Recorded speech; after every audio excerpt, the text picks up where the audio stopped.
नमस्कार बच्चों, मैं रोहित मिश्रा आपके अपने परिवार ट्राई स्टार में स्वागत करता हूं। आशा करता हूं बच्चे आप सभी लोग बहुत ही अच्छे होंगे और अपनी अपनी पढ़ाई भी कर रहे होंगे।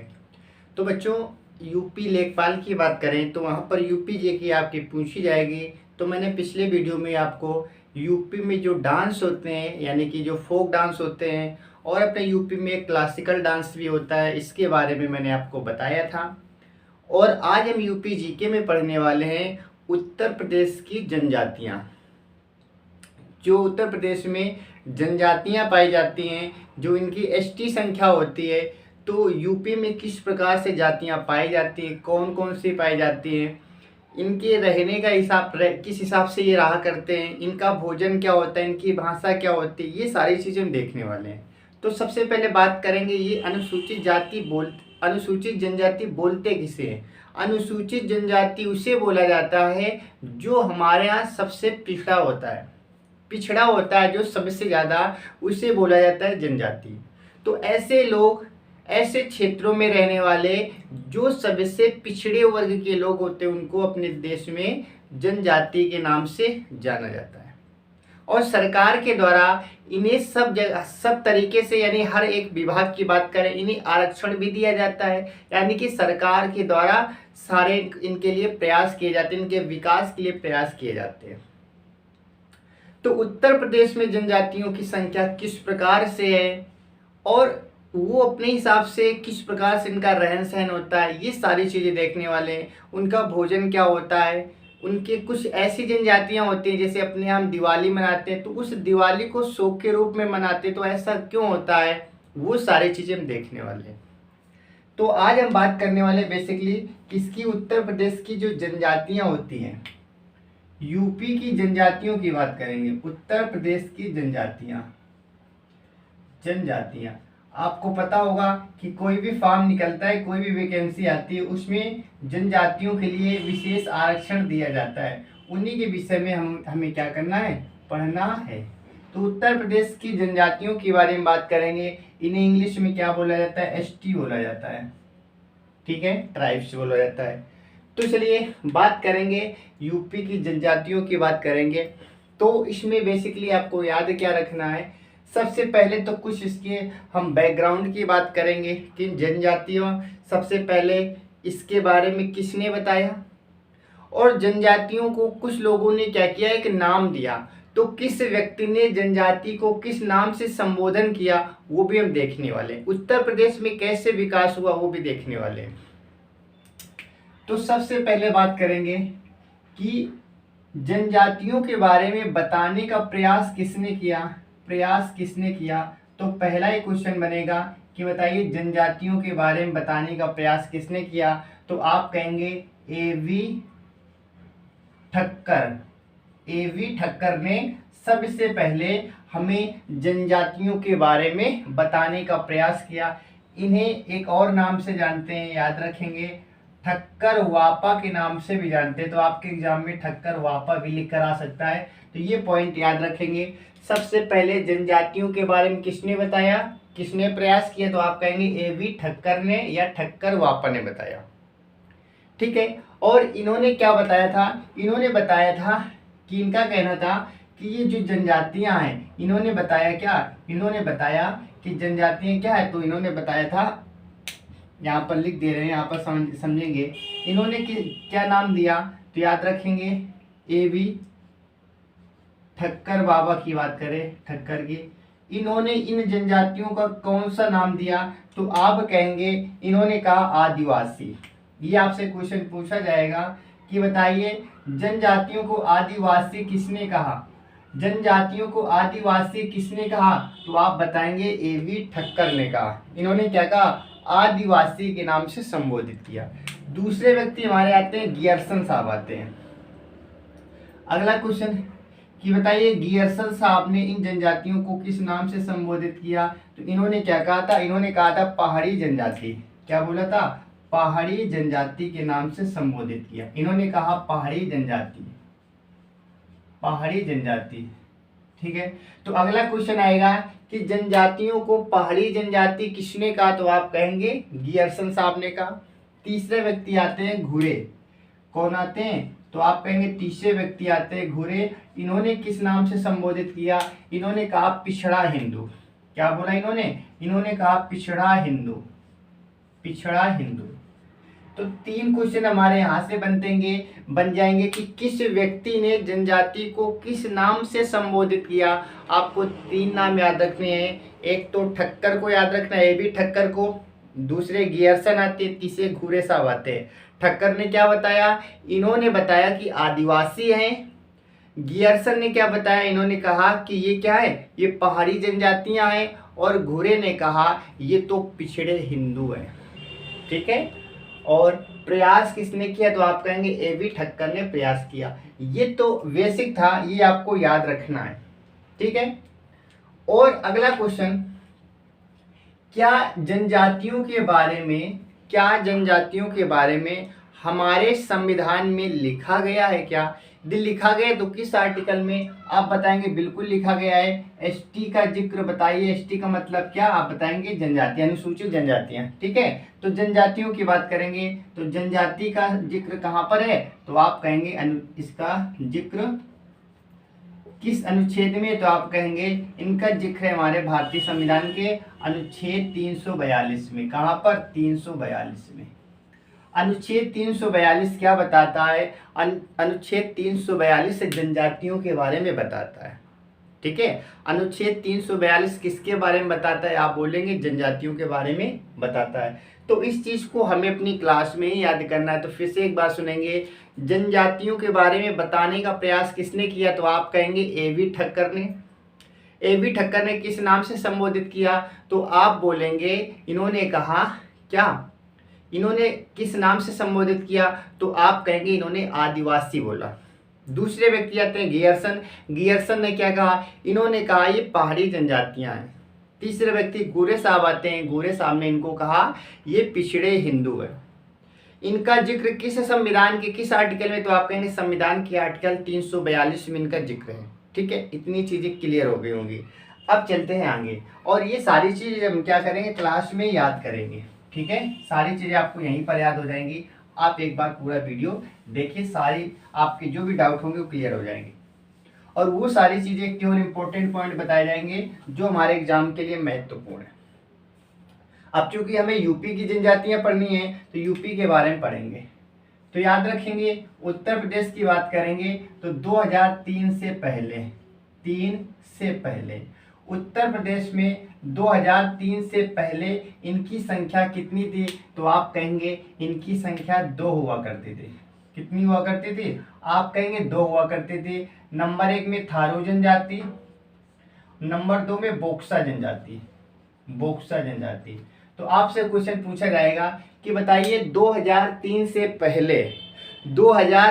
पहले उत्तर प्रदेश में इनकी संख्या कितनी हुआ करती थी? तो आप कहेंगे ये 2 प्रकार की थी। एक तो थारू जनजाति पाई जाती थी और एक बोक्सा जनजाति पाई जाती थी। तो आपसे क्वेश्चन पूछा जाएगा, नंबर में पूछा जाए, 2 बताएंगे कौन कौन से? तो आप बता सकते हैं थारू बोक्सा। और ये थारू बोक्सा हमारे उत्तर प्रदेश में सबसे ज्यादा पाई जाती है, इसलिए ये इंपॉर्टेंट है। तो 2003 से पहले क्या हुआ? 2003 से पहले इनकी संख्या कितनी हुआ करती थी? आप कहेंगे 2 हुआ करती थी। इसके बाद में 2003 के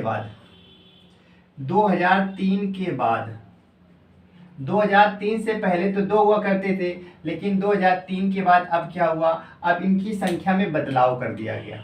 ठीक है। इनकी संख्या में क्या हुआ? बदलाव हो गया। पहले 2 हुआ करती थी, अब इसमें 10 और ऐड हो गए। तो कुल मिलाकर इनकी संख्या वर्तमान में आपसे पूछी जाएगी तो आप क्या बताएंगे? 12। यानी कि 2003 के पहले तो 2 संख्या हुआ करती थी, 2003 के बाद में 2 में 10 और जोड़ दिया गया तो इनकी वर्तमान में संख्या कितनी होगी? 12। तो आपसे क्वेश्चन आएगा वर्तमान में उत्तर प्रदेश में कितने प्रकार की जनजातियां पाई जाती है? तो आप कहेंगे 12 प्रकार की, जबकि 2003 से पहले 2 प्रकार की हुआ करती थी। ठीक है। अच्छा, इनके बारे में एक एक करके सारी चीजें देखेंगे। अभी केवल हमें फैक्ट याद रखने हैं, बाकी थारू जनजाति क्या है इसके बारे में सारी चीजें हम पढ़ने वाले हैं। ठीक है। तो 2003 से पहले 2 हुआ करती थी, लेकिन वर्तमान की बात करेंगे तो आप कहेंगे वर्तमान में कितनी है? 12 है। ठीक है। अच्छा, इसके बाद में अब हम बात करेंगे कि कुछ समय था हमारे पास, आपको पता है भारत में प्रत्येक 10 साल में जनगणना की जाती है। तो यूपी की जब जनगणना हुई थी तो 2001 में इनकी संख्या क्या थी, 2011 में क्या थी, ये सारी चीज़ें हम देखने वाले हैं। तो जब 2001 की जनगणना होती है, 2001 की जनगणना, तो 2001 की जनगणना में इनकी संख्या देखी गई, तो याद रखेंगे इनकी संख्या कितनी थी, तो आप कहेंगे 107963, 107963 यानी कि 1,07,900 इनकी संख्या थी। 2001 की जनगणना के अनुसार इनकी ये संख्या थी, यानी कि उत्तर प्रदेश की संख्या ये थी। किसकी बात हो रही है, आप भारत की नहीं मानेंगे, ये किसकी आप मानेंगे, उत्तर प्रदेश में इनकी संख्या थी। ठीक है, यूपी में थी इनकी, यूपी में इनकी संख्या इतनी थी 2001 की जनगणना के बाद। अब क्या हुआ, आपको पता है प्रत्येक 10 वर्ष बाद इनकी संख्या क्या की जाती है, जनगणना की जाती है। अब 2001 के बाद में 2011 की जनगणना, 2011 की जब इनकी जनगणना होती है तब इनकी संख्या कितनी हो जाएगी, तो आप कहेंगे इसमें सीधे से 10 लाख इसमें संख्या बढ़ जाती है, तो लगभग कितनी हो जाती है, 11 लाख, ठीक है, 34,273, 34,273 इतनी संख्या हो गई। ठीक है, इतनी संख्या कहाँ पर, तो आप कहेंगे यूपी की। यानी कि 2001 में जब इनकी जनगणना की जाती है तो उत्तर प्रदेश में इनकी संख्या 1 लाख होती है, और जब 2011 की जनगणना की जाती है तो इनकी संख्या 11 लाख हो जाती है। ट्रिक से आप याद कर सकते हैं, 1 लाख, 11 लाख। ठीक है, अच्छा, इसके बाद अभी सारी चीज़ें आपको याद हो जाएंगी, आप केवल क्लास में बने रहिए। इसके बाद में आप जानते हैं यूपी की जनसंख्या, 2011 के अनुसार यूपी की जनसंख्या कितनी थी, तो आप कहेंगे लगभग 20 करोड़, आप बोलते हैं लगभग 20 करोड़। यानी कि अगर पूरी देखी जाए तो 19 दशमलव हमारे पास क्या थी, 1998 12,343, इसी को लगभग में 20 करोड़ बोल दिया जाता है। लगभग में क्या बोला जाता है, आप कहेंगे 20 करोड़ बोला जाता है। ठीक है, तो उत्तर प्रदेश की 2011 की जनगणना के अनुसार बात करें तो लगभग 20 करोड़ जनसंख्या इनकी थी। एक्चुअल में देखा जाए तो 1998 कभी कभी एग्जाम में आपके आ जाता है 19.98 आ जाता है। ठीक है, तो आपको उसको भी याद रखेंगे, लगभग में 20 करोड़ होती है। अच्छा, पूरी टोटल जनसंख्या का अगर इनका परसेंटेज देखा जाए तो याद रखेंगे यूपी की जनसंख्या का कितने परसेंट इनका, तो याद रखेंगे इनका लगभग 0.6% है। ठीक है, 0.6%। इतनी चीजें आपको एक बार फिर से रिवाइज करनी है हमारे साथ में, कि उत्तर प्रदेश में 2003 से पहले इनकी संख्या 2 हुआ करती थी, थारू और बोक्सा। 2003 के बाद में इनकी संख्या 10 बढ़ जाती है, वर्तमान में कितनी होगी, आप कहेंगे 12। इसके बाद में जब 2001 की जनगणना होती है, इनकी संख्या क्या होती है, आप कहेंगे 107963, आप ऐसे याद रखेंगे 107963, 1 लाख। ठीक है, लगभग 1 लाख, तो 107963 होती है। फिर 10 साल बाद फिर से इनकी जनगणना होती है, 2011 की बात करें लगभग 11 लाख हो जाती है, तो 11,34,273 आपको पूरे आंकड़े याद रखने हैं। 2001 में 107963, 2011 में आप बोलेंगे 11,34,273, उत्तर प्रदेश की 2011 के अनुसार जनसंख्या कितनी थी, तो आप कहेंगे 20 करोड़, यानी कि 1998 करके थी। और अगर पूछा जाए कि उत्तर प्रदेश की कुल जनसंख्या का एसटी की जनसंख्या कितनी है, आप बोलेंगे 0.6%, 0.6%। ठीक है, क्या इतनी चीज़ें आपको याद हो गई क्या, तो उम्मीद करते हैं इतनी चीज़ें आपको याद हो गई होंगी। ये सारे फैक्ट आपको याद करने, ये तो बैकग्राउंड था। इसके बाद में अब हम एक एक करके सभी जनजातियों के बारे में पढ़ने वाले हैं। तो ये ओवरऑल हमारा बैकग्राउंड था कि हाँ, एसटी जो है इनका किस प्रकार से उत्तर प्रदेश में इनकी जनसंख्या में वृद्धि हो गई। ठीक है, ये सारी चीज़ें इसमें देखी गई। अब हम एक एक करके सारी चीज़ देखने वाले हैं। ठीक है, आपको क्लास में सारी चीज़ें याद हो जाएंगी। इस चीज़ को हम क्या करेंगे, एक बार फिर से रिवाइज कराने का प्रयास करेंगे, क्योंकि अपना मकसद है कि सारी चीज़ें आपको क्लास में ही याद हो जाएं, अलग से आपको कुछ भी ना याद करना पड़े। तो अगली हमारी इम्पोर्टेंट, अब शुरुआत हम करते हैं जनजातियों की। तो सबसे महत्वपूर्ण हमारी जनजाति कौन सी आती है, तो आप कहेंगे थारू जनजाति। थारू जनजाति की हम बात करने वाले हैं। उत्तर प्रदेश के संदर्भ में, यूपी के बारे में पढ़ना है कि उत्तर प्रदेश में थारू जनजाति। तो थारू जनजाति उत्तर प्रदेश के साथ साथ उत्तराखंड में भी पाई जाती है। कहाँ पर? उत्तराखंड में। तो ये हमारे पास थारू जनजाति की बात करें तो यूपी के साथ साथ ये उत्तराखंड में भी पाई जाती है। यूके का मतलब याद रखेंगे उत्तराखंड, ठीक है, उत्तराखंड में भी पाई जाती है। तो ये जो थारू जनजाति की बात करेंगे यूपी के साथ में उत्तराखंड में पाई जाती है, क्योंकि आप जानते हैं उत्तराखंड यूपी का पहले हिस्सा हुआ करता था, ठीक है। यूपी के किस क्षेत्र में पाई जाती है? तो आपको ये भी याद रखना है, यूपी के जो तराई क्षेत्र होते हैं, तराई क्षेत्र में पाई जाती है। कहाँ पर? तो आप कहेंगे तराई क्षेत्र। तराई क्षेत्र में कैसे, कौन से जिले आते हैं? जैसे लखीमपुर खीरी हो गया, लखीमपुर खीरी, बहराइच हो गया, इस प्रकार के जिले आते हैं। लेकिन आपसे जिलों के बारे में नहीं पूछा जाएगा, आपसे पूछा जाएगा उत्तर प्रदेश में जो थारू जनजाति पाई जाती है वो किस क्षेत्र में पाई जाती है? पहाड़ी क्षेत्र में, मैदानी क्षेत्र में, तराई क्षेत्र में। तो आपको बताना है तराई क्षेत्र में, आपसे ऐसे क्वेश्चन पूछा जाएगा, ठीक है। तो थारू जनजाति की बात करेंगे यूपी के साथ में यूके में पाई जाती है, स्पेशली यूपी के किस क्षेत्र में? तो आप कहेंगे तराई क्षेत्र में पाई जाती है, ठीक है। और इनके बारे में जानने का प्रयास करेंगे। ये थारू शब्द कहाँ से आया? तो आप कहेंगे ये जो थारू शब्द आया ये राजस्थान के थार से आया। ये राजस्थान का जो थार, ये थार मरुस्थल है, राजस्थान के थार से इसका वर्णन किया गया, ठीक है। तो ऐसे क्वेश्चन पूछा जा सकता है कि बताइए जो थारू शब्द निकला कहाँ से निकला? तो आप कहेंगे राजस्थान के थार मरुस्थल से इसका नाम पड़ा था, ठीक है। अच्छा, इसके बाद में अब थारू जनजाति की भाषा क्या है, इनका भोजन क्या है, ये सारी चीज़ें पढ़ने वाले हैं। और याद रखेंगे जो थारू जनजाति के लोग हैं ये अपने आप को किरात वंश का क्या मानते थे? क्षत्रिय माना करते थे। तो ये जो थारू जनजाति के लोग थे ये अपने आप को क्या मानते थे? तो आप कहेंगे खुद को किरात वंश के क्षत्रिय मानते थे। खुद को किरात वंश के क्षत्रिय मानते थे, किरात वंश के क्षत्रिय मानते थे, क्षत्रिय मानते थे। ये अपने आप को क्या कहते थे? अपने आप को खुद को किरात वंश के क्षत्रिय माना करते थे। अपने आप को क्या मानते थे? तो आप कहेंगे किरात वंश के अपने आप को क्षत्रिय कहा करते थे ये। अब बात करेंगे इनकी भाषा क्या थी, इनका भोजन क्या था, ठीक है। इनकी भाषा की बात कर लेते हैं। इनकी भाषा क्या थी, भाषा के साथ साथ इनका भोजन क्या था, ये हम बात कर लेते हैं। तो भाषा की याद रखेंगे, इनकी दो भाषाएं मोस्टली हुआ करती थी। कौन कौन सी? तो आप कहेंगे एक तो हिंदी बोलते थे, हिंदी के साथ साथ ये नेपाली भी बोलते थे, हिंदी के साथ साथ नेपाली बोलते थे। तो ये दो लैंग्वेज यूज किया करते थे, हिंदी भी बोला करते थे और क्या बोलते थे? तो आप कहेंगे ये बोला करते थे नेपाली। भोजन की बात करें, मछली चावल इनका था, मछली चावल खाया करते थे, ठीक है। तो इनका मुख्य भोजन क्या था? तो आप कहेंगे मछली चावल, ठीक है, मछली चावल। तो इनकी भाषा की बात करें तो इनकी भाषा हिंदी नेपाली हुआ करती थी, और भोजन की बात करें मछली चावल ये किया करते थे, ठीक है। इसके बाद में और इनके भोजन का जो समय था तो इनके भोजन के समय को अलग अलग नाम से जाना जाता था। दोपहर के भोजन को कुछ और कहते थे, रात में भोजन करते थे उसे कुछ और कहते थे, यानी इनके भोजन करने का जो समय निर्धारित होता था उसे भी एक स्पेशली नाम दिया गया।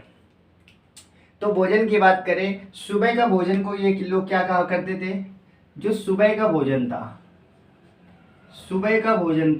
तो सुबह के भोजन की बात करें, दोपहर के भोजन की बात करें, और इसके बाद में शाम के भोजन की बात करें, तो ये भोजन से ही निकला। याद रखेंगे कि सुबह के भोजन को ये लोग क्या बोला करते थे, दोपहर में जो शाम को करते थे, सुबह को बोलते थे ये क्या?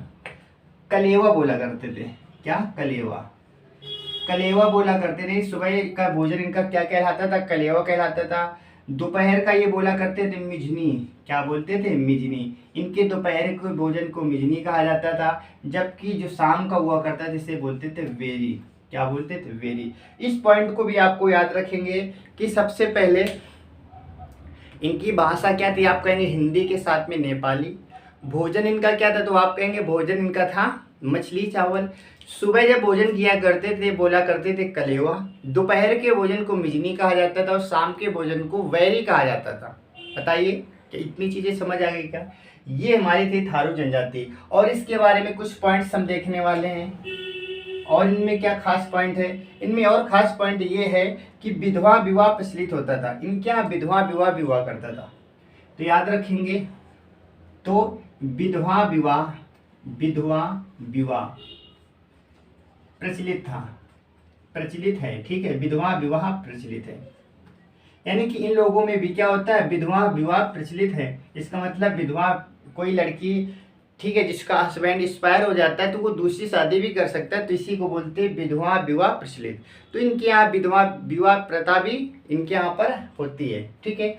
और साथ ही साथ याद रखेंगे, विधवा विवाह प्रचलित है और लट्ट भरवा भोजन होता है। यानी कि जब विधवा विवाह होता है, यानी कि जो लड़की विधवा हो जाती है, जब उसकी शादी होती है, उस समय जो भोजन होता है, तो इस समय जो भोजन होता है, इस समय भोजन को भी एक अलग नाम से जाना जाता है। इस भोजन को क्या बोला जाता है? तो आप कहेंगे इस भोजन को बोला जाता है लट्ट भरवा भोजन। क्या?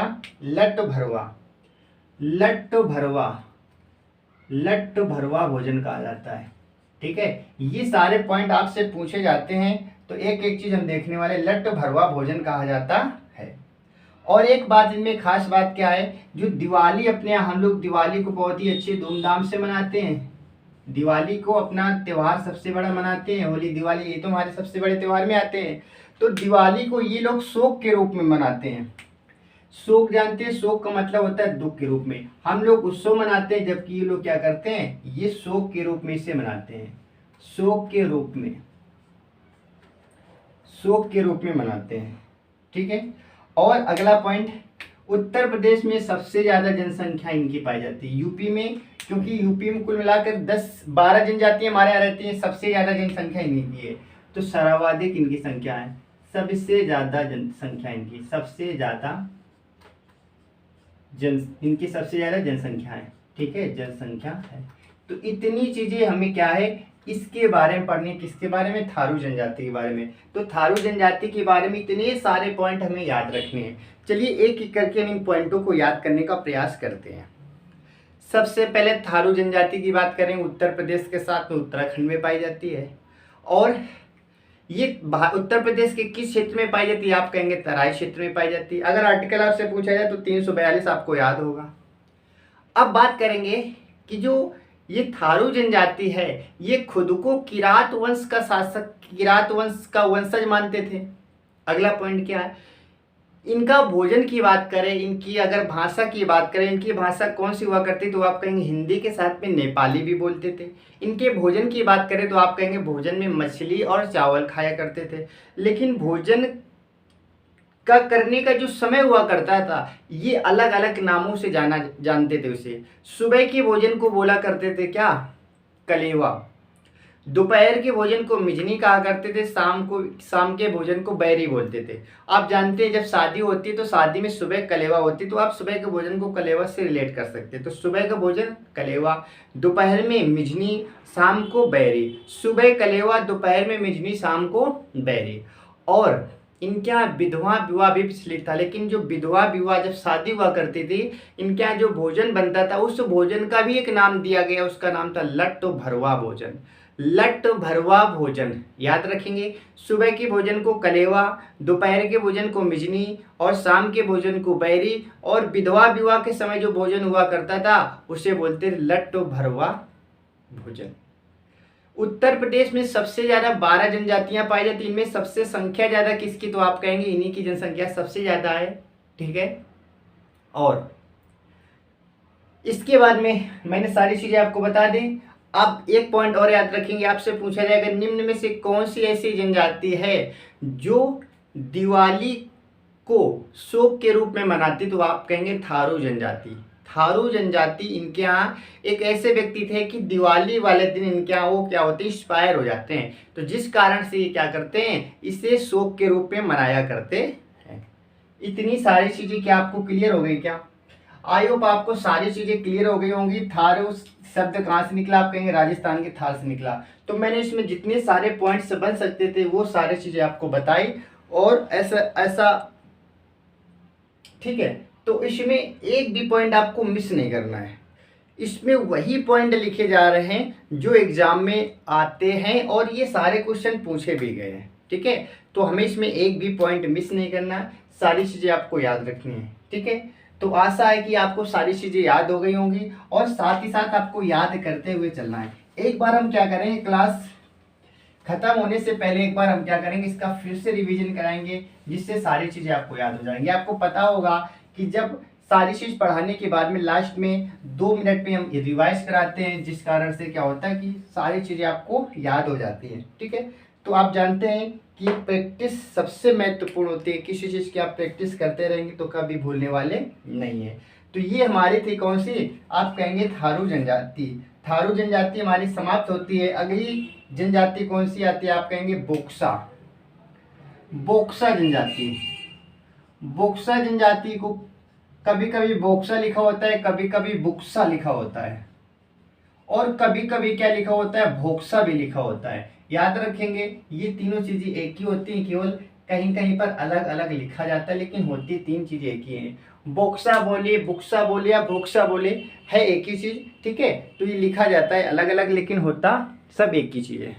ठीक है, चलिए इसके बाद में अब इसके बारे में पढ़ने वाले हैं। तो पहली जनजाति मैंने आपको थारू समझाई, आई होप आपको चीजें क्लियर हो गई होंगी। अब हम पढ़ने वाले हैं बोक्सा या बुक्सा या भोक्सा के बारे में। तो ये कहाँ पर पाई जाती है, सबसे पहले जैसे वो तराई क्षेत्र में पाई जाती थी, ये मोस्टली पाई जाती है बिजनौर क्षेत्र में। उत्तर प्रदेश का जो बिजनौर जिला है उस क्षेत्र में पाई जाती है। तो बिजनौर क्षेत्र में, बिजनौर के आसपास के क्षेत्र में ये पाई जाती है। अगला पॉइंट क्या है, मध्य प्रदेश के, ठीक है, अब इतना याद रखेंगे कि सबसे पहले कहाँ पाई जाती है, तो आप कहेंगे ये बिजनौर क्षेत्र में पाई जाती है। और इसके बाद में भाषा लिपि इनकी देख लेते हैं, भाषा देख लेंगे। ठीक है, जो इम्पोर्टेंट है केवल वही चीज़ हम पढ़ेंगे, बाकी चीज़ें नहीं पढ़ेंगे। इनकी भाषा देख लेंगे, इनका भोजन देख लेंगे। ठीक है, इनकी भाषा, इनका भोजन देख लेंगे, इनकी लिपि देख लेंगे हम, और इनका विवाह का पद्धति किस प्रकार से, ये सारी चीज़ें हम देख लेते हैं। ठीक है, तो भोजन की भाषा की बात करें तो ये लोग क्या बोलते थे, हिंदी बोला करते थे। ये लोग भी हिंदी बोलते हैं, लेकिन हिंदी के साथ साथ ये लोग एक और भाषा बोलते हैं, कुमायूनी। जिस प्रकार से वो नेपाली बोलते हैं ऐसे ये हिंदी के साथ में कौन सी बोलते हैं, तो आप कहेंगे कुमायूनी बोलते हैं। इसके बाद भोजन की बात करें, इनका भोजन भी सेम रहता है, मछली चावल। ठीक है, इनका भोजन भी क्या सेम है, मछली चावल। तो मछली चावल उनका भी भोजन था, और इनका भी क्या, मछली चावल ये भी करते हैं। तो भोजन सेम रहेगा, मछली चावल। लिपि की बात करें तो हिंदी बोलेंगे तो देवनागरी लिपि होगी। बात बताइए, जो हिंदी बोलेगा इसका मतलब क्या है, देवनागरी लिपि जानता है वो। और बात करेंगे विवाह अनुबंध की तरह होता था। विवाह कैसा होता था, अनुबंध की तरह होता था, अनुबंध की तरह। ठीक है, अनुबंध की तरह विवाह होता था। तो इसके बाद में इसमें कई जातियां होती हैं। ठीक है, अगला पॉइंट याद रखेंगे, इंपॉर्टेंट पॉइंट है, इसमें कई जातियां होती हैं। इसमें कई जातियां होती हैं, कई जातियां होती हैं, जातियां होती हैं। अब जातियों का मतलब जैसे आप जानते हैं कि हर एक में कई प्रकार की जातियां होती हैं। जैसे आपने सुना होगा कि ब्राह्मण में पांडे होते हैं, तिवारी होते हैं, ठीक है, वाजपेयी होते हैं। से इनमें कई प्रकार की जातियां होती हैं, इनमें कई प्रकार की जातियां होती हैं। तो कौन कौन सी जातियां होती हैं उन सबको हम एक एक करके देखने वाले हैं। तो चलिए हम बात करेंगे इनमें कि बुक्सा ब्राह्मण होते हैं, बुक्सा अहीर होते हैं, इसी की बात करेंगे। इसी में यहाँ पर लिख देंगे हम, बुक्सा ब्राह्मण होते हैं। क्या, बुक्सा की बात करें, बुक्सा ब्राह्मण भी होते हैं, यानी कि इनमें ब्राह्मण भी होते हैं। बुक्सा ब्राह्मण के साथ साथ और क्या होते हैं, तो आप कहेंगे अहीर होते हैं, क्षत्रिय होते हैं, नाई होते हैं। इसके बाद में अहीर होते हैं, अहीर के बाद में क्षत्रिय होते हैं, क्षत्रिय होते हैं, और नाई होते हैं। क्या होते हैं, आप कहेंगे नाई होते हैं। तो आपसे क्वेश्चन पूछा जाएगा, उत्तर प्रदेश की वह कौन सी जनजाति है जिसमें उनमें अनेक प्रकार की जातियां पाई जाती है, तो आप कहेंगे बुक्सा। इसमें बुक्सा ब्राह्मण होते हैं, बुक्सा क्षत्रिय होते हैं, बुक्सा अहीर होते हैं, और बुक्सा नाई होते हैं। ठीक है, इनके भोजन की बात करें मछली चावल, इनकी भाषा हिंदी के साथ में कुमायूनी लिपि की बात करें देवनागरी लिपि रहेगी। इसके बाद में अब हम बात करेंगे इनमें कई प्रकार की जातियां होती हैं, ये और उनका विवाह कैसा होता है, अनुबंध होता है। अनुबंध जानते हैं, अनुबंध का मतलब होता है अनुलोम प्रतिलोम होता है। ठीक है, अनुलोम प्रतिलोम इनके यहाँ विवाह भी होता है। तो ये सारी चीज़ें हमारे किसके बारे में थी, तो आप कहेंगे बुक्सा जनजाति के बारे में थी। और इसके बाद में, ठीक है, तो इतनी चीज़ें हमें इसमें क्या, इसमें विधवा विवाह भी प्रचलित है, याद रखेंगे। इसमें एक और पॉइंट याद रखेंगे, इसमें विधवा विवाह भी क्या था, प्रचलित था, विधवा विवाह। तो विधवा विवाह इसमें भी प्रचलित है, विधवा विवाह भी क्या है, प्रचलित है। ठीक है, अच्छा, इसके बाद में अनुबंध का मतलब होता है अनुलोम प्रतिलोम, ये चीज़ याद हो गई होंगी। चलिए, तो एक बार फिर से हम क्या करते हैं, इसका रिवीजन करते हैं और याद करने का प्रयास करते हैं। बोक्सा को बुक्सा के नाम से भी जाना जाता है, कभी कभी बोक्सा लिखा होता है। ये कहाँ पाया जाता है, आप कहेंगे बिजनौर क्षेत्र में पाया जाता है। भाषा की बात करें, हिंदी के साथ में कुमायूनी है। भोजन की बात करें, मछली के साथ में चावल है। लिपि की बात करें, देवनागरी है। विवाह अनुबंध होता है, अनुबंध का मतलब अनुलोम प्रतिलोम होता है। इसमें कई जातियां पाई जाती है, जैसे बुक्सा ब्राह्मण, बुक्सा आर्य, बुक्सा क्षत्रिय, बुक्सा नाई। और इसमें विधवा विवाह भी प्रचलित है। ये सारी चीजें किसमें पाई जाती है, बुक्सा में। आई होप आपको थारू जनजाति बहुत अच्छे से समझ आ गई होगी, आपको बोक्सा भी समझ आ गई होगी, क्योंकि यही दोनों क्या है, जनजाति महत्वपूर्ण, यहाँ से क्वेश्चन ज्यादा बनते हैं। तो क्या आपको थारू जनजाति और बोक्सा जनजाति याद हो गई, क्या याद हो गई होगी। इसके बाद में जब एक साथ रिवीजन करेंगे तो सारी चीजें आपकी क्लियर हो जाएंगी। ठीक है, अभी सीरियस करके हम अगली जनजाति देखने वाले हैं। नेक्स्ट हमारी जनजाति कौन सी है, तो अगली हम जनजाति देखने वाले हैं कौन सी, खैरवार जनजाति। क्या देखेंगे, खैरवार। तो नेक्स्ट हमारे पास जनजाति कौन सी है, खैरवार जनजाति। खैरवार जनजाति को कभी कभी खरवार भी लिखकर आता है, कभी कभी क्या लिखा होता है, खरवार लिखा होता है। तो हम देखने वाले हैं खैरवार या खरवार जनजाति। इसके बारे में एक पॉइंट देखेंगे। तो इसमें खास क्या है, ये झारखंड के पलामू क्षेत्र में आई है। ठीक है, ये झारखंड के किस क्षेत्र से, तो आप कहेंगे झारखंड के पलामू क्षेत्र से आई है, झारखंड के पलामू क्षेत्र से आई है, पलामू क्षेत्र से आई है। जैसे राजस्थान के थार से कौन सी आई थी, आप कहेंगे थारू। इसके बाद में बोक्सा की बात करें, वो कहाँ से आई थी, तो आप कहेंगे वो मध्य प्रदेश से आती है। और ये कहाँ से आती है, झारखंड के पलामू क्षेत्र से आती है। और इसमें याद रखेंगे, ठीक है, बस इसमें इतना ही आपको याद रखना है। आपसे पूछा जाएगा कि बताइए खरवार जनजाति है, खरवार जनजाति किस प्रदेश से बिलोंग करती है, तो आप कहेंगे उत्तर प्रदेश से बिलोंग करती है। और ये कहाँ से आए, तो आप ये कह सकते हैं झारखंड। हालांकि आपसे ये नहीं पूछा जाएगा, बस आपसे पूछा जाएगा निम्न में से कौन सी उत्तर प्रदेश की जनजाति नहीं है। तो आपको याद रखेंगे खैरवार या खरवार, इसका भी अपना उत्तर प्रदेश में योगदान है, उत्तर प्रदेश में इनकी जनसंख्या भी निवास करती है। आपको बस इतना याद रखना है। ठीक है, तो 3 जनजातियों के नाम याद हो गए होंगे आपको, एक तो थारू जनजाति, बोक्सा जनजाति और खरवार जनजाति। 3 जनजातियों के नाम याद हो गए होंगे। इसके बाद में अगली जनजाति हमारी आती है गोंड जनजाति। कौन सी, गोंड जनजाति।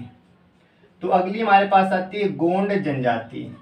गोंड जनजाति के बारे में देखने वाले हैं। ठीक है, गोंड जनजाति की बात करें, तमिल भाषा की कोंड भाषा से आई है। ठीक है, तमिल भाषा के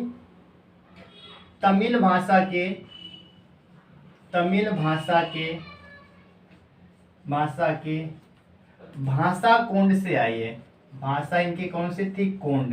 यानी कि कोंड भाषा से कौन सा वर्ड निकला, गोंड निकला। ठीक है, गोंड जनजाति। तो गोंड जनजाति कहाँ से, किस भाषा से, आप कहेंगे तमिल की भाषा से, और तमिल की भाषा कोंड से निकली है। ठीक है, अच्छा, इसके बाद में फिर क्या इसमें पढ़ना है हमें और देखना है, ये कहाँ पर पाई जाती है। बस इसके कुछ क्षेत्र देख लेंगे, हालांकि आपसे क्षेत्र नहीं पूछा जाएगा, लेकिन एक बार हम क्या करते हैं, कुछ क्षेत्र के नाम देख लेते हैं। जैसे बात करेंगे, ये महाराजगंज, सिद्धार्थनगर, महाराजगंज, सिद्धार्थनगर। बस आपको तो नाम याद रखनी है, आपसे ये नहीं पूछा जाएगा, लेकिन आपको नॉलेज के लिए पता होना चाहिए किस क्षेत्र में पाई जाती है। ऐसे क्षेत्रों में पाई जाती है। और भी क्षेत्र हमारे पास कुशीनगर, गोरखपुर। ठीक है, कुशीनगर, गोरखपुर, इन जगह पाई जाती है। कुशीनगर की बात करेंगे, कुशीनगर हो गया, गोरखपुर हो गया, ऐसे क्षेत्रों में पाई जाती है कौन सी, गोंड जनजाति। इसमें इंपॉर्टेंट पॉइंट याद रखेंगे, वो महत्वपूर्ण पॉइंट कौन सा है, इनके यहाँ पर क्या होता है, बहुपत्नी विवाह होता है।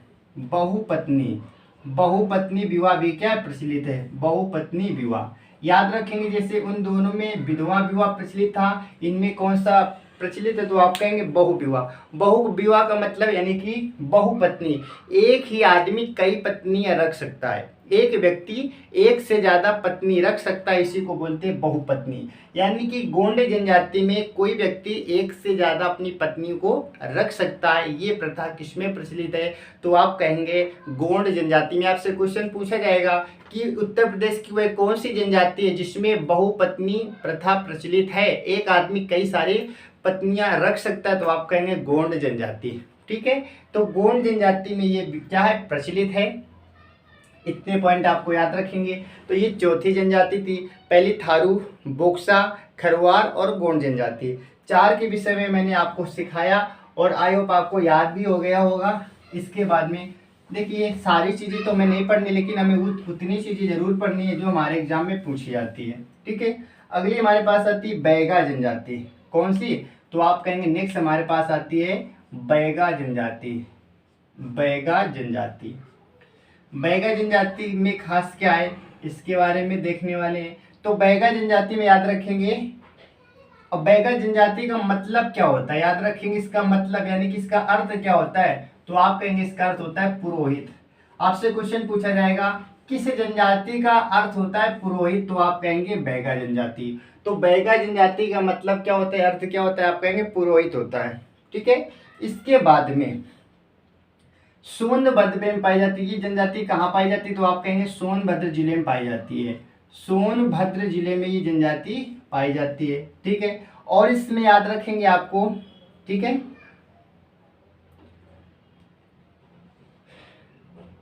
इतना आपको याद रखना है। बाकी चीजें जितनी हमारे लिए महत्वपूर्ण है, मैंने कहा वही चीजें मैं पढ़नी जो महत्वपूर्ण है। तो आपसे पूछा जाएगा बैगा जनजाति किस क्षेत्र में पाई, किस प्रदेश में पाई जाती है, आप कहेंगे उत्तर प्रदेश में।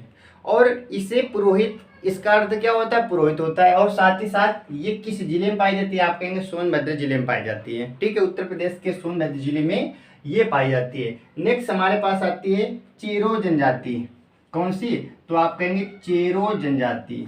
चेरो जनजाति, चेरो जनजाति की हम बात करेंगे। नेक्स्ट हमारे पास आती है चेरो जनजाति। तो चेरो जनजाति सोनभद्र और चंदौली में पाई जाती है। ये सोनभद्र के साथ साथ सोनभद्र प्लस चंदौली में पाई जाती है। ठीक है, आपसे ये नहीं पूछा जाएगा, बस आपको याद रखेंगे कि चेरो जनजाति का संबंध किस प्रदेश से, तो आप कहेंगे उत्तर प्रदेश से। अगली हमारे पास आती है सहरिया व पहरिया। सहरिया, सहरिया व पहरिया, सहरिया व पहरिया जनजाति। सहरिया व पहरिया जनजाति कहाँ पाई जाती है, तो आप कहेंगे ये भी सोनभद्र जिले में पाई जाती है। कहाँ पर, सोनभद्र जिले में पाई जाती है। सोनभद्र जिले में, सोनभद्र जिले में ये भी पाई जाती है। लास्ट में एक महावीर, इसके बाद में हमारा ये चैप्टर क्या होता है, कंप्लीट हो जाएगा। महावीर जनजाति कहाँ पाई जाती है, याद रखेंगे बच्चों, एक जनजाति का नाम महावीर भी है। महावीर जनजाति कहाँ पाई जाती है, तो आप कहेंगे ये मुस्लिम धर्म को मानती है। सबसे पहले जो महावीर जनजाति होती है ये किस धर्म को मानती है, तो आप कहेंगे मुस्लिम धर्म को। बाकी जो जनजातियाँ थी हिंदू धर्म को मानती है, लेकिन ये मुस्लिम धर्म को मानती है। आपसे क्वेश्चन आएगा कि कौन सी जनजाति है जो मुस्लिम धर्म को मानती है, तो आप कहेंगे वो है हमारी कौन सी, वो हमारे पास है महावीर जनजाति। तो महावीर जनजाति ये मुस्लिम धर्म को फॉलो करते उससे मानती है। ठीक है, और इसकी बात करेंगे ये कहाँ पाई जाती, तो आप कहेंगे सबसे ज़्यादा, सबसे ज़्यादा सोनभद्र में। सोनभद्र में सबसे ज़्यादा इसकी संख्या कहाँ पर है, सोनभद्र में है। अगर सबसे कम की बात करें तो सबसे कम कहाँ पर है, आप कहेंगे बागपत में। बागपत में। ठीक है, तो आप इतना पॉइंट याद रखेंगे। इसको हम क्या करते हैं, रेस कर रहे हैं, इसे अगली स्टेप पे लिखेंगे। चलिए इतनी बात कर लेते हैं कि सबसे पहले बैगा जनजाति उत्तर प्रदेश में, चेरो, सहरिया, महावीर, थारू, बोक्सा, थारू, बोक्सा। इसके बाद में मैंने बताया था खरवार या खैरवार। इसके बाद में क्या बताया था, गोंड जनजाति। इसके बाद में बैगा, चेरो और सहरिया, पहरिया और महावीर, ये जनजातियां उत्तर प्रदेश में पाई जाती हैं। ठीक है, इनकी जनसंख्या कहाँ पर, यूपी में पाई जाती है। बैगा जनजाति को का अर्थ क्या होता है, आप कहेंगे पुरोहित होता है। चेरो जनजाति सोनभद्र, चंदौली, सहरिया, पहरिया सोनभद्र में। ठीक है, यानी कि आपको एक चीज ये पता चली कि सोनभद्र जिले में सबसे ज्यादा जनजातियां पाई जाती हैं। तो एक क्वेश्चन फिर से आपका बनेगा, इस चीज को हम इरेज कर दे रहे हैं। अगला हमारे पास पॉइंट याद रखेंगे, आपसे क्वेश्चन आएगा, यूपी में सबसे ज्यादा, यूपी में सबसे ज्यादा सोनभद्र जिले में, सोनभद्र जिले में, यानी कि सोनभद्र जिले में सबसे ज्यादा इनकी जनसंख्या पाई जाती है। अगला, यूपी में सबसे कम जनसंख्या कहाँ पर है, आप कहेंगे बागपत में। कहाँ पर, बागपत में। यानी कि उत्तर प्रदेश के किस जिले में जनजातियों की संख्या सबसे ज्यादा पाई जाती है, आप कहेंगे सोनभद्र। सोनभद्र जिले में इनकी संख्या सबसे ज्यादा पाई जाती है और बागपत्र में इनकी संख्या सबसे कम पाई जाती है। ठीक है, ठीक। इसके बाद में यानी कि 2011 की जनगणना हुई थी, 2011 की जनगणना में यहाँ पर मात्र 14 लोग पाए गए थे। कितने लोग, तो आप कहेंगे 14 लोग। यानी कि उत्तर प्रदेश में सबसे कम जनजाति कहाँ पाई जाती है, आप कहेंगे बागपत्र में। 2011 की जनगणना के अनुसार इनकी जनसंख्या कितनी पाई गई यहाँ पर, तो आप कहेंगे 2011 की जनगणना के अनुसार इनकी संख्या मात्र 14 थी। तो ये हमारा ओवरऑल जनजातियों के बारे में मैंने आपको पढ़ाया, ये हमारा कंप्लीट होता है। एक बार इसका हम क्विक रिवीजन करते हैं। एक बार हम क्या करेंगे, इसका क्विक रिवीजन करेंगे। यानी कि आपको सबसे पहले जो हमारे यहाँ जनजाति यूपी में पाई जाती है उनके नाम आपको याद होने चाहिए। चलिए नाम लिखने का प्रयास करते हैं। सबसे पहले मैंने क्या लिखा था, पहले लिखा था थारू जनजाति, थारू के बाद में बोक्सा जनजाति, बोक्सा के बाद में मैंने लिखा था खरवार या खैरवार जनजाति, फिर मैंने लिखा था गोंड जनजाति, गोंड जनजाति। इसके बाद में फिर मैंने क्या लिखा था चेरो जनजाति, चेरो के बाद में पहरिया लिखा था, पहरिया जनजाति, पहरिया के बाद में लिखा था महावीर जनजाति, महावीर जनजाति। ठीक है, और मैंने एक लिखा था बैगा जनजाति। कौन सी, बैगा जनजाति। ठीक है, ये हमें याद रखते हैं। हालांकि हमारे उत्तर प्रदेश में कितनी है, 12 है। ये सबसे इंपॉर्टेंट है, क्वेश्चन यहाँ से पूछे जाते हैं। 3, 3, 6 और 2, 8, ये 8 आपको नाम याद रखने हैं। एक एक करके इनके बारे में सारी चीजें हम पढ़ने वाले हैं। सबसे पहले थारू की बात करें, राजस्थान के थार जिले से आई है। अगला पॉइंट, थारू जनजाति के भोजन की बात करें तो ये भोजन के रूप में क्या करते हैं, एक एक पॉइंट एक बार हम फिर से कवर करने का प्रयास करते हैं। तो ये थार से आई, इतनी चीज तो पता चल गई। इनके भोजन की बात करें तो आप कहेंगे इनका भोजन क्या, मछली चावल। क्या है भोजन, मछली चावल है। इसके बाद में इनकी भाषा की बात करें तो आप कहेंगे हिंदी के साथ में नेपाली बोलते हैं। हिंदी के साथ में क्या बोलते हैं, नेपाली बोलते हैं। अच्छा, इसके बाद में बात करेंगे इनके भोजन के नाम अलग अलग हुआ करते थे। जो सुबह का भोजन हुआ करता था, सुबह के भोजन को क्या बोलते तो आप कहेंगे कलेवा। दोपहर के भोजन को क्या बोलते थे, मिजनी बोलते थे। शाम के भोजन को क्या बोलते थे, बैरी बोलते थे। और इनके यहाँ विधवा विवाह भी प्रचलित है। विधवा विवाह क्या है, प्रचलित है। और विधवा जो विवाह है, इस समय इनके जो खाने का नाम होता है तो आप कहेंगे लट्ट भरवा नाम होता है। क्या होता है, लट्ट भरवा होता है। और ये वही जनजाति है जो दिवाली को शोक के रूप में मनाती है। दिवाली को किस रूप में मनाती है, तो आप कहेंगे शोक के रूप में मनाती है। ठीक है, ये थी हमारी थारू जनजाति। अब हम बात करेंगे बोक्सा की बात करेंगे तो बोक्सा जनजाति की बात करेंगे। इनका भोजन भी क्या होता है, तो आप कहेंगे भोजन सेम होता है, मछली चावल। इनकी भाषा क्या होती है, तो आप कहेंगे इनकी जो भाषा होती है हिंदी के साथ में नेपाली होती है। और इनके विधवा विवाह इनके यहाँ भी होता है। ठीक है, इनके यहाँ भी क्या होता है, विधवा विवाह होता है। इसके बाद में और इसमें क्या याद रखना है आपको, इतनी चीजें याद रखनी है। खरवार जनजाति की बात करेंगे तो जो खरवार जनजाति है ये सबसे पहले बात करेंगे, खरवार जनजाति की बात करेंगे। हाँ, झारखंड में पाई जाती है, इसमें बस इतना याद रखना है। गोंड जनजाति की बात करें, ये कहाँ से है, तो आप कहेंगे तमिलनाडु की जो भाषा है कोंड, वहाँ से इसका जिक्र किया गया है। ऐसे चेरो जनजाति हमारे उत्तर प्रदेश में पाई जाती है। पहरिया भी पाई जाती है। महावीर, महावीर में खास बात क्या है, ये किस धर्म को फॉलो करती है, आप कहेंगे मुस्लिम धर्म को फॉलो करती है। किस धर्म को, मुस्लिम धर्म को ये मानती है। बैगा जनजाति उत्तर प्रदेश में पाई जाती है। तो ये सारी जनजाति हमारे यूपी में पाई जाती हैं और खासकर हमें थारू बोक्सा के बारे में पढ़ना होता है, ठीक है। और इसमें भी याद रखेंगे जो मुस्लिम है तो ये हमारे कहाँ पर है, महावीर जो जनजाति होती है मुस्लिम धर्म को फॉलो करती है। सबसे ज़्यादा कहाँ पाई जाती है, सोनभद्र जिले में। सबसे कम कहाँ पाई जाती है, तो आप कहेंगे सबसे कम पाई जाती है बागपत जिले में। जनजातियों के बारे में प्रयास सबसे पहले किसने किया, A.B. ठक्कर साहब ने किया। इन्हें ठक्कर बापा के नाम से भी जानते हैं। गियरसन ने क्या कहा था, आप कहेंगे पहाड़ी जनजातियां बोला था। गोरे ने क्या कहा था, गोरे ने इन्हें हिंदू बोला था, कैसा पिछड़ा हिंदू के नाम से इनको संबोधित किया। भारत के किस आर्टिकल में इनका नाम है, संविधान के किस आर्टिकल में नाम है, तो आप कहेंगे 342 अनुच्छेद में इनका नाम लिखा गया है। 2003 से पहले इनकी जनसंख्या उत्तर प्रदेश में 2 हुआ करती। थारू बोक्सर 2003 के बाद में इनकी जनसंख्या 10 बढ़ गई तो 12 हो गई, वर्तमान में 12। 2001 की जब जनगणना होती है इनकी संख्या 1 लाख के लगभग होती है, ठीक है। 10-79-63 याद होगा, 1 लाख हमारे पास होती है। 2011 की जनगणना में इनकी संख्या बढ़ जाती है, 11 लाख हो जाती है। 11,37,273 से कुछ बताया था, यानी कि लगभग 11 लाख आप याद रखेंगे। इसके बाद में उत्तर प्रदेश की जनसंख्या आप जानते हैं लगभग 20 करोड़। उत्तर प्रदेश की टोटल जनसंख्या, इनकी जनसंख्या कितनी आप कहेंगे 0.6% है, ठीक है, 0.6% है। इतनी सारी चीज़ें मैंने आपको बता दी, ठीक है। तो ये हमारा था क्या, उत्तर प्रदेश की जनजातियां। तो ये चैप्टर हमारा पूरी तरह से कंप्लीट हो जाता है। अब आशा ऐसी है आपसे कि आपको सारी चीज़ें याद हो गई होंगी, ठीक है। तो यहाँ से क्वेश्चन, जनजातियों से क्वेश्चन आप जानते हैं, यहाँ से क्वेश्चन जरूर पूछा जाता है। तो आपको इस क्लास को पूरी तरह से एक बार अच्छे से पढ़ना है और 100% इस बात की गारंटी मैं लेता हूँ कि आपको एक बार क्लास लेने के बाद में वो सारी चीज़ें आपको क्लास में ही याद हो जाएंगी। आपको अलग से याद करने की ज़रूरत नहीं पड़ने वाली है, ठीक है बच्चों। तो इसके बाद में हम क्या करेंगे, क्लास कैसी लगी ज़रूर बताएं, ठीक है।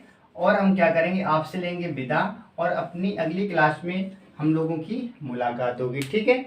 तो चलिए, क्लास कैसी लगी ज़रूर बताएं और ये प्रयास कैसा लग रहा है ये ज़रूर बताएं, क्योंकि यूपी की आपकी क्लास कई दिनों से नहीं हो रही थी। तो मुझे लगा कि आपको यूपी लेखपाल के एग्ज़ाम लगा, इसलिए ये सारी मेहनत आपके लिए की जा रही है। तो मैंने उस सब्जेक्ट को खुद अपना सब्जेक्ट बनाकर मैं खुद आपको वो चीज़ें बताने का प्रयास कर रहा हूँ, ठीक है। तो ये क्लास कैसी लगी ज़रूर बताएं और पढ़ते रहिए। Okay, bye bye, take care, जय हिंद।